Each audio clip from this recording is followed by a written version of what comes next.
अस्सलाम वालेकुम दोस्तों, आज की वीडियो में हम आपको बताएंगे किस तरीके से आप अपने टिकटॉक में मल्टीपल अकाउंट्स ऐड कर सकते हैं। दोस्तों यहाँ पर अगर मैं अपनी प्रोफाइल में आऊँ तो यहाँ पर आप चेक कर सकते हैं मेरा ऑलरेडी यहाँ पर एक अकाउंट ऐड है।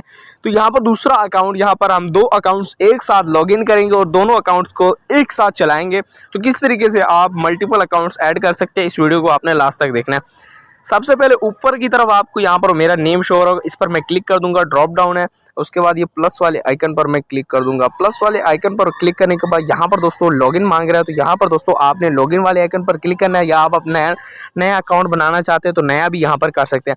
सिंपल दोस्तों, मैं यहाँ पर क्या करूँगा, सो फ्रेंड्स यहाँ पर आप चेक कर सकते हैं मैंने फ़ोन नंबर के ज़रिए यहाँ पर अपना अकाउंट लॉगिन कर लिया है। अब यहाँ पर दोबारा मैं जैसे कि प्रोफाइल में आऊँगा तो ऊपर की तरफ यहाँ पर आप चेक कर सकते हैं ये नया अकाउंट है और ये ड्रॉप डाउन आपको नज़र आ रहा है। इस पर आप यहाँ पर अगर आप दोबारा क्लिक करेंगे इस बार, तो यहाँ पर आपको दो अकाउंट शो होंगे और दोनों अकाउंट्स को आप जो है सेम टाइम में जो है वो दोनों टिकटॉक को एक साथ यूज़ कर सकते हैं। तो दोस्तों ये थी आज की वीडियो। अगर आपको पसंद आई वीडियो को लाइक और चैनल को सब्सक्राइब जरूर कीजिएगा। मिलते हैं नेक्स्ट वीडियो में, तब तक के लिए अल्लाह हाफिज़।